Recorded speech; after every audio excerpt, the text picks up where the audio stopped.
Pope Leo. Today, on the 36th day of my action, I will continue talking about the evolution of the methods used to control population growth by killing people or by forcing them to migrate. 2 days ago, I covered infanticide, cannibalism, and war. Yesterday, I talked about human ritual sacrifice, slavery, and genocide. I removed those pictures from the wall already. Today, I will focus on forced migration, social exclusion, and death by overwork. Let's get started with forced migration and its related ones: exile, mass expulsion, and colonization. To achieve and maintain the realm of temperance that Plato sought in his treatise, The Republic, city-states used the powerful tool of colonization, which was but a subtle form of mass forced relocation. Plato saw colonization as the remedy to overpopulation and the despair it causes. He wrote, and I quote, in case we are faced with a superabundance of citizens owing to the mutual affection of those who cohabit with one another, which drives us to despair, there still remains that ancient device which we have often mentioned, namely the sending forth in friendly wise from a friendly nation of colonies consisting of such people as are deemed suitable. This quote is from Plato's Laws. Colonization to new states, modeled along the lines detailed in Plato's Republic, was the solution that Plato advised governments to use. The excess population of Attica and subsequently of the Peloponnese, however, started to expand out of its native land long before Plato's life, and not due to conscious political decisions, but simply due to lack of land and food caused by incessant population growth. And during the Greek Dark Ages, which stretched from 1100 to 750 BCE, migration was driven by the movement of tribes in search of new pastures. Greek colonization became an organized colonial expansion from the 8th to the 6th century BCE, a period known as the Age of Colonization, when the originating city-state chose an individual, who was called an oikistes, to lead a new colonizing effort and directed migrants to a specific place that was carefully selected in advance, after supposedly consulting the Delphic oracle, but in fact due to scouting and intelligence gathered by Greek traders and seafarers. The Delphic oracle was merely an incontestable way to force the superfluous Greeks to leave and settle elsewhere. These colonization efforts were driven by land hunger, trading considerations, drought, and political problems at home, and by the availability of agricultural land and presence of fresh water and a good harbor at the destination. But more than anything, they were driven by population pressures, as attested by the people of Terra on modern-day Santorini, when, due to severe drought, they drafted their colonists to settle Cyrene, which is in modern-day Libya, cursed any of those who might attempt to return, and when they later returned, attacked them and drove them away. The model was then repeated, and colonies, which were called apoikia, literally home away from home, served in turn as mother cities for new colonies in an ever-expanding colonization process that inevitably infringed upon the land of other people who were displaced by force or enticed by trade to coexist with the newcomers. The Greeks set up colonies around the Aegean, Mediterranean, Adriatic, and Black Sea basins, colonizing virtually all coastal areas of these four bodies of water, a process that was kickstarted by the Euboeans, who in the 9th century BCE founded Almina on the coast of Syria, and Pitacosai on the island of Ischia in the Bay of Naples, thus setting the foundations of Magna Graecia, the larger Greece. The ancient Greeks set up their colonies only on the coast to fill a niche in the ecosystems of these new lands as traders, and thus avoid disrupting and displacing local populations as much as possible. In other words, they chose this peculiar form of colonization, which Plato described as, I quote, frogs around a pond, to avoid conflict and confrontation as much as possible, but also to facilitate trade by sea with the mother colonies. The Greek city-states continued to send their excess population into the well-established colonies around the Mediterranean and the Black Sea, also during the classical period, but in intermittent ways. Along the established colonies around the Mediterranean and Black Sea basins, the Greeks competed for land not only against the native inhabitants, but also against subsequent waves of Greek colonists. The competition for land was so bitter that Greeks fought among themselves as far away from home as Sicily and southern Italy, where they established Magna Graecia, despite having to deal also with the indigenous people and the competing Carthaginian cities on the western part of the island.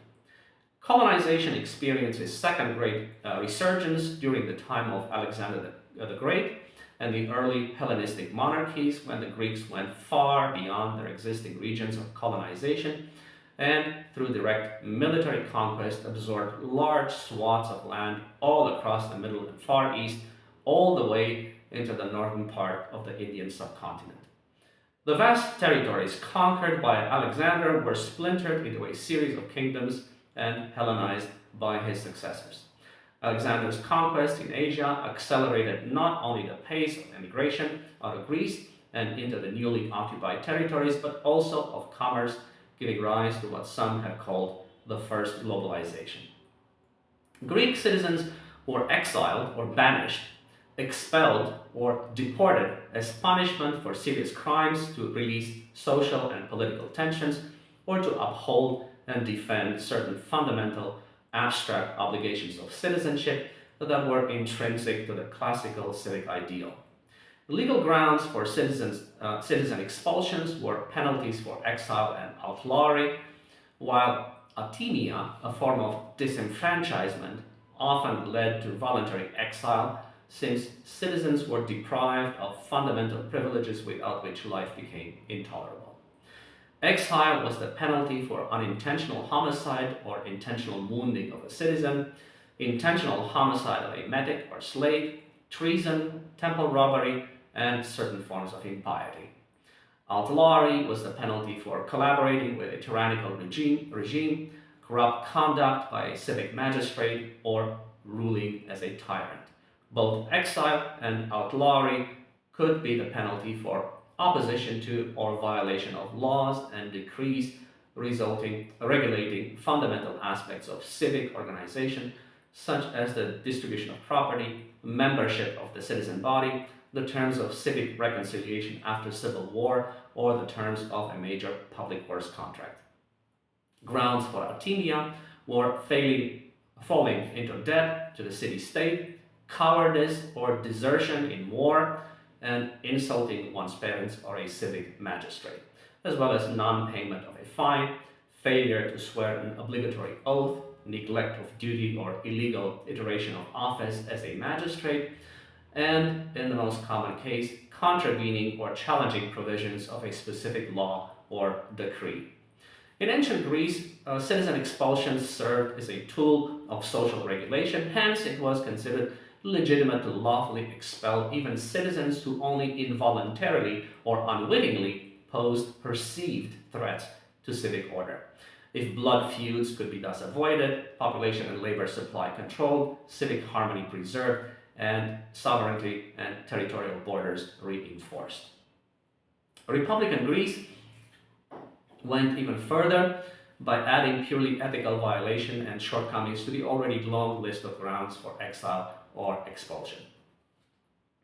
Those judged to be culpably deficient citizens were erased from civic life through death, expulsion, or disenfranchisement. Plato himself called for the death, exile, or compulsory emigration of those citizens who have deficient natures or who have been nurtured badly, as well as for the forced expulsion of those who during times of food scarcity attacked the properties of the wealthy.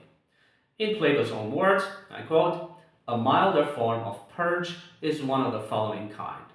When, owing to scarcity of food, people are in want, and display a readiness to follow their leaders in an attack on the property of the wealthy, then the lawgiver, regarding all such as a plague inherent in the body politic, ships them abroad as gently as possible, giving the euphemistic title of emigration to their evacuation. End of quote. The Greek city-states solved their crisis of resources and protected the property of the wealthy with forced expulsions, diplomatically labeled emigration. Citizens were also ostracized, that is to say, banished from a city by popular vote for a period of 5 to 10 years if they lacked in civic virtue and posed, quote, a threat to Athenian communitarian solidarity and Athenian political and ethical values. End of quote. Citizens could meet this fate if they received bribes, were cowards or military deserters, divisive citizens, or malicious prosecutors.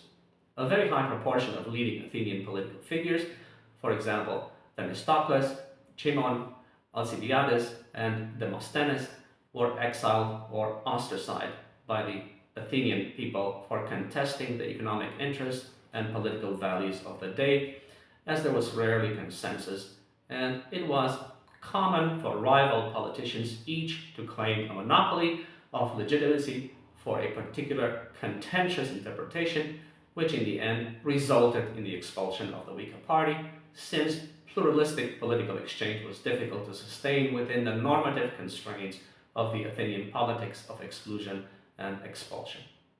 Boy, does that sound familiar or what? Is that repeated now in the Western world, especially here in the EU, or not? It certainly is. Exile was the ultimate punishment akin to capital punishment or excommunication. To be an exile was to be cut off from one's roots without realistic hopes of ever putting down real roots in foreign lands. Sophocles underscores the terror of the exile about to be cast out and portrays the pity exiles evoked from citizens in other lands who could empathize with the exiles' loss. The Romans, the Mongols, the Ottomans, the various Muslim caliphates, the Spaniards, the Portuguese, and the British have all attempted to conquer the world. Forced emigration, exile, mass migrations, and colonization have been practiced by all major cultures up to the present day. The so-called war in Ukraine is a case in point, as is the genocide in Gaza. The first aims to forcibly send 10 million young Ukrainians into exile to save the EU and Russia from demographic and economic collapse, and the Gaza genocide aims to expropriate the land of the Palestinians, who are to be forcibly expelled to neighboring Arab lands so the Jews can make themselves owners of the entire landmass of Gaza and the West Bank, with the little that remains of Palestine. It is by these methods that Caucasians, who originally lived only in Europe, have come to occupy the entire American continent, the entire Australian continent, the entire landmass of New Zealand, the entire northern part of Asia, the vast majority of the world's islands, and large parts of Africa. Through colonialism, Europe exported its population problems to faraway lands and people who waged their own battle against population growth.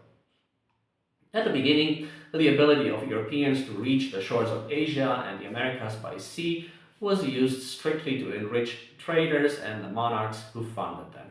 As trade grew in scope and scale, the object became to attain a positive balance of trade, which ultimately led to war and colonial expansion. The seafaring nations of Portugal, Spain, England, and to a lesser extent Holland and France carved up the world for themselves between the 15th and 18th centuries. They colonized Africa and Asia through exploitation colonialism by first setting up trading posts and later larger trading colonies to exploit the natural resources and labor of their hosts. The colonization of the Americas, Australia, New Zealand, and South Africa was accomplished through settler colonialism by sending large numbers of immigrants to inhabit the land and supplant the native inhabitants. While the seafaring nations of Western Europe colonized the world by sea and from the shores inland, the Russians colonized Asia by land from the interior outward toward the shores of the Pacific and Arctic Oceans. The territorial expansion of Russia began in 1300 and continued virtually uninterrupted until 1945, coming to encompass 3/4 of Asia and 1/4 of Europe, a vast landmass of never-ending ice, steppe, and taiga. With unprecedented greed and violence, the predator nations of England, Spain, Portugal, Netherlands, France, and Russia, aided by gunpowder and religion diluted by pretenses of superiority, brought 35% of the globe under their control by 1800 and 84% by 1914. Wherever they went, they left behind a trail of blood, horror, atrocities, slavery, injustice, genocide, racism, destruction, and exploitation. In the process, they raped other people of their land and resources and robbed them of the freedom to develop at their own pace and according to their own cultures and religions. For better or worse, the world became small, and the distances that separated the myriad cultures, languages, and religions that had developed in isolation were shortened by interaction and cohabitation. By virtue of these 6 predatory nations and their self-serving philosophy of domination and subordination, the Aryan branch of the Caucasian race killed and replaced partially or wholly all other Caucasoid, Negroid, and Mongoloid races they encountered. To hide this fact, the concept of race is being denied, and facts and figures about the changed racial composition of the lands colonized by these six predatory nations are scant, old, or publicly unavailable. The Spanish conquest of the Incas, for instance, caused the loss of an estimated 8.5 million native people and the wholesale destruction of their culture. Continent-wide, the native population of the Americas were reduced from circa 60 million in 1492 to about 6 million by 1650, and those who survived did so at the expense of their culture. By the beginning of the 19th century, voluntary emigration from the Iberian Peninsula and forced migration of African slaves had drastically changed the composition of Latin America's 21 million strong population, such that native Indians made up only 37%, mixed races 30%, and the remaining 33% were Caucasians, according to Alexander von Humboldt. Conveniently, this demographic collapse has been attributed to the unintentional introduction of Old World diseases and not to the deliberate extermination of the native population through conventional and biological warfare. Modern genetic research shows that it was not smallpox that killed the Aztecs and the Incas, as formerly asserted, but septicemia associated with enteric fever, also known as typhoid fever, caused by the Salmonella enterica bacterium, which can be easily spread by intentionally fouling the drinking water with infected swine feces. The most likely scenario, therefore, is that the pre-Columbian civilizations were systematically and intentionally poisoned by the Spanish conquistadors with swine feces infected with Salmonella. In 1521, the Spanish conquistador Hernán Cortés besieged Tenochtitlan, the capital of the Aztec Empire. For 93 days, from the 22nd of May to the 13th of August, with the aid of his indigenous allies, the Tlaxcaltecs, during the siege, Cortés poisoned Tenochtitlan's only source of drinking water, the Chapultepec aqueduct, with pig feces and killed a significant portion of the population with septicemia triggered by Salmonella infection. To cover up the crimes, subsequent accounts have ascribed the epidemic to smallpox. Incidentally, pigs shedding Salmonella remain a problem even in today's highly controlled food system, and even non-typhoidal Salmonella cause serious life-threatening infections. Smallpox, however, could not be responsible for the extermination of the Aztecs and the Incas, since virulent smallpox did not appear in Europe until the 17th century. Yet we are to believe that in 1521, shortly after the Spaniards arrived in the Americas, a smallpox epidemic killed 5 to 8 million people. A second smallpox epidemic between 1545 and 1550 allegedly killed 15 million people, and a third between 1576 and 1578 killed the remaining population, while the indigenous allies of the Spanish, the Tlaxcaltecs, remained unscathed. Yeah, sure. Who's going to believe that story? The true cause of the recurrent epidemics that decimated the pre-Columbian civilizations was enteric fever, which had a fatality rate of up to 30% before the antibiotic era, and probably much higher in the virgin populations of the Americas. The theft of land and the exploitation and extermination of non-Europeans was portrayed and rationalized as civilizing missions by the colonial powers to suit the interests and exigencies of colonial rule, but the actual motive was always to relieve population pressures back home. By transferring large numbers of their citizens to lands occupied by other races, the colonial powers relieved themselves of their excess population and saved themselves the trouble of having to kill them in surreptitious ways. Instead, it armed their migrants, enticed them with stories of riches, and let them loose on the indigenous people in every corner of the world. It is estimated that from 1500 to 1800, some 2.5 million people emigrated from Western Europe to the Americas alone, of which 10% were involuntary prisoners and 40% indentured laborers on time-limited contracts. For every European migrant arriving in the Americas, roughly 5 natives were killed. Let me say that again.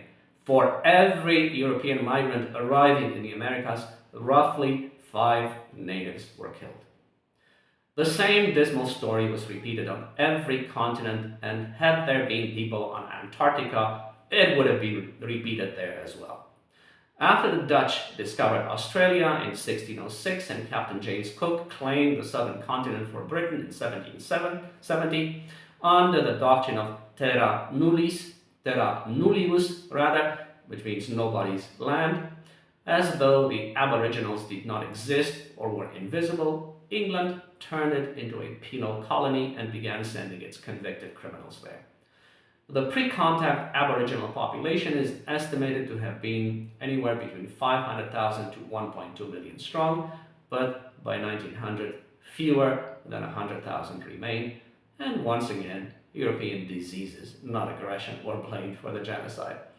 By 1900, there were 3.6 million, mostly Caucasian inhabitants and fewer than 100,000 Aboriginals.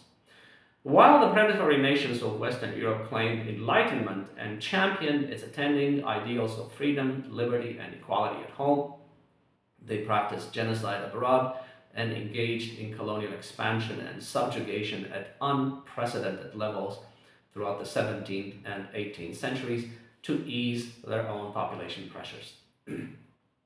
Does that sound familiar? Of course it does. For we see it repeated today in Palestine, and for the exact same reasons. The Church did its part by legitimizing the land theft with papal bulls. The 1455 Romanus Pontifex, first issued in 1436 by Pope Eugenius IV, reissued in 1452 by Pope Nicholas V, and again in 1455 by King Alfonso V of Portugal, gave the Crown of Portugal dominion over all lands beyond Cape Bojador in Africa. The papal bull Aeterni Regis, issued in 1481 by Pope Sixtus IV, granted all lands south of the Canary Islands to Portugal. In 1493, the Spanish-born Pope Alexander VI issued the papal bull Inter Caetera, granting all lands 100 leagues west and south of Cape Verde Island to Spain, while those to the east to Portugal. The takeover of the New World by Christians was actualized militarily by the Spanish conquistadors, technically by poisoning the drinking water, and spiritually by the Jesuits, a religious order founded in 1540 to evangelize the indigenous people of the Americas, and indeed the world, by whoever desires to serve as a soldier of God, to strive especially for the defense and propagation of the faith, and for the progress of souls in Christian life and doctrine. The same methodology was subsequently applied by the Portuguese, the British, the French, the Dutch, and the Russians. Consequently, the global map now shows that the vast majority of the world's landmass is occupied or controlled by Christians. The only cultures that have been able to withstand the evangelizing zeal of Christians, their brutal ways and devious laws, and the annihilating power of their weapons of mass destruction have been the Chinese, the Hindu and the Islamic worlds.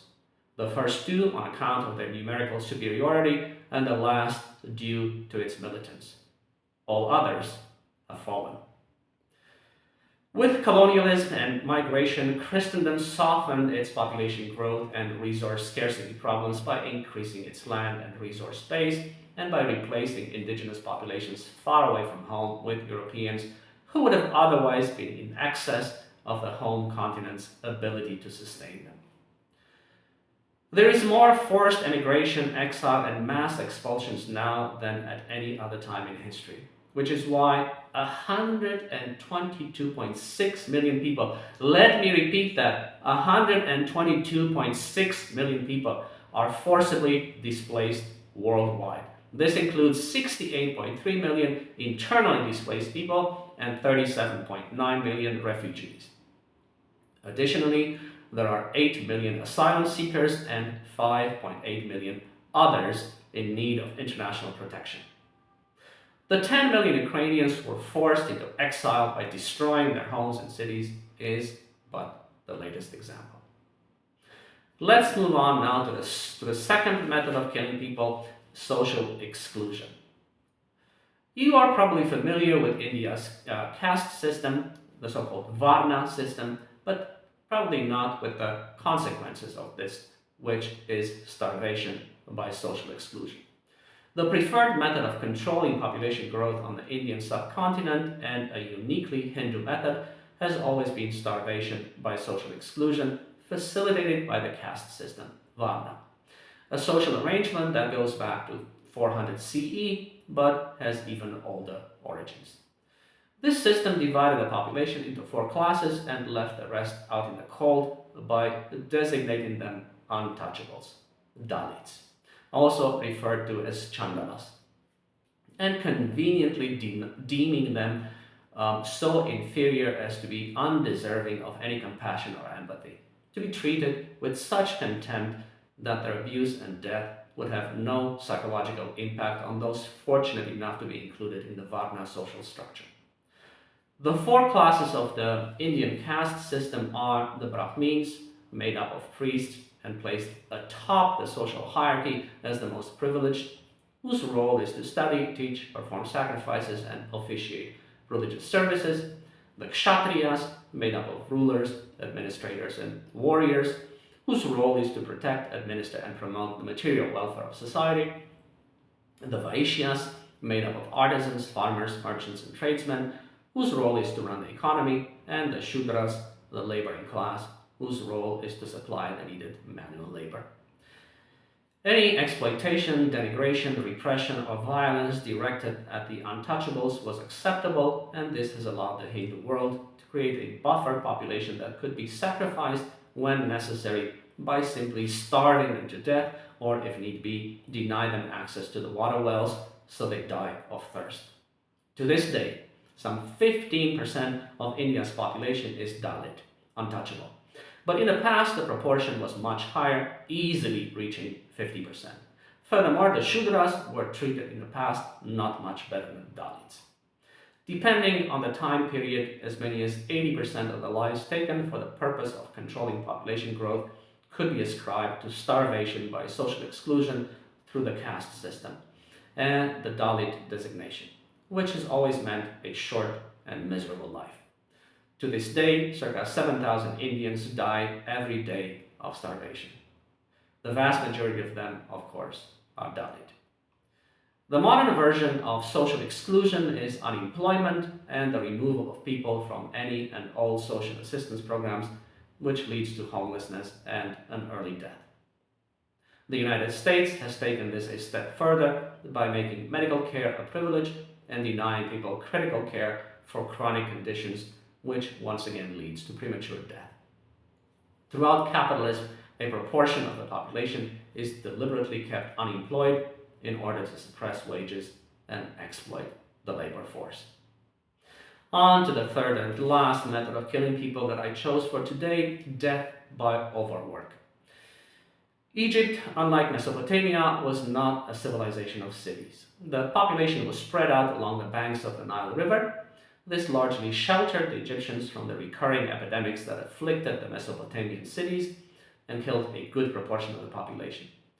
The Egyptian pharaohs, therefore, unlike the Sumerian, Akkadian, and Babylonian kings, had to find a way to slow down population growth, and they settled on monumental building projects. The pharaohs simply constrained the male population into forced labor, especially during Akhet, the flooding season, which lasted from July to December, when no farming was done, thus separating men from women to erect tombs and temples for the glory of the pharaohs. Countless workers died in the process of building these extraordinary structures, the pyramids, which were to be the tombs of the pharaohs, but served as forced labor camps and death traps for the workers. In addition, the men would be separated from their wives for years on end, which would have resulted in a lower birth rate. This is the first attempt in history, conscious or otherwise, to control population growth by preventing the birth of children, a far more elegant and far less brutal method than killing children after birth and thus committing infanticide, or slaughtering adults in wars and thus committing mass murder. Although the Mesopotamians may well have been the first to build step pyramids as early as 3000 BCE, they adopted the building of monumental structures as a strategy of population control only after the period of intense aridity that changed the climate around the world in 2150 BCE, the so-called 4.2 kiloyear event, and is believed to have caused the collapse of every civilization on Earth at that time. The Old Kingdom of Egypt, the Akkadian Empire of Mesopotamia, and the Liangzhu culture of the lower Yangtze River, as well as initiating the collapse of the Indus Valley civilization of India. All in all, the Sumerians, Akkadians, and Babylonians built some 25 ziggurats from 2150 to 500 BCE, thus ending the lives of thousands and preventing the births of tens, if not hundreds of thousands of infants. New archaeological evidence coming from the skeletons of workers who built the Great Pyramid of Giza confirms that those who dragged and laid the 2.5-ton granite blocks making up the pyramids were condemned to an early grave. And they died with deformed bones and broken limbs, had abnormal bony outgrowths known as osteophytes, which are caused by chronic heavy labor, and some of them even had damaged spines, severed limbs, and splintered feet, and died on average between the age of 30 and 35, compared to between 50 and 60 for members of the nobility.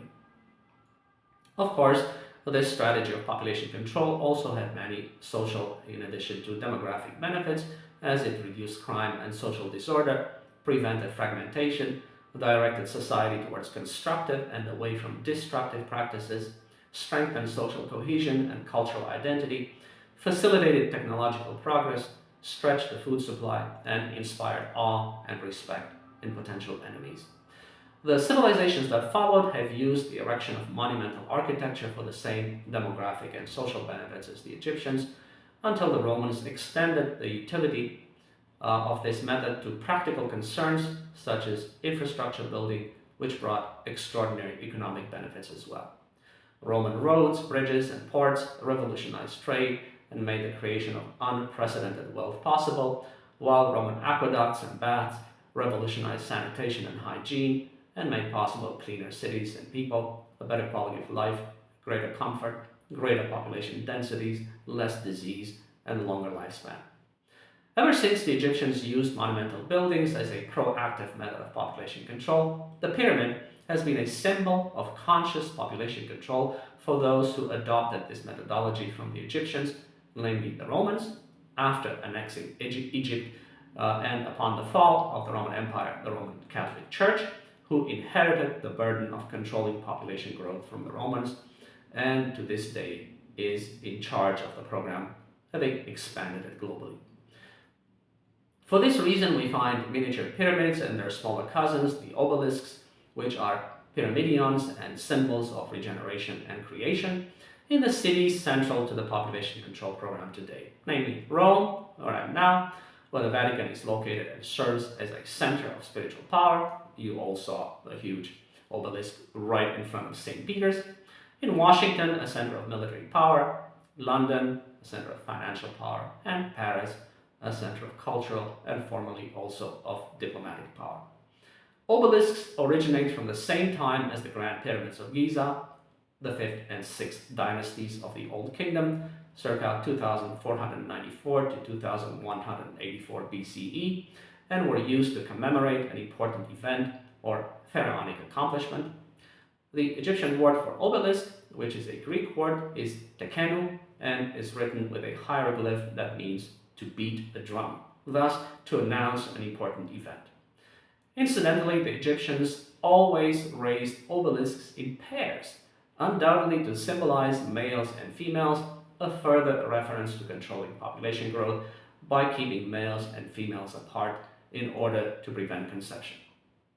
After the Roman Empire annexed Egypt in 30 BCE, they transported obelisks from Egypt to Rome and Constantinople, the two seats of the Roman Empire, where they remain to this day.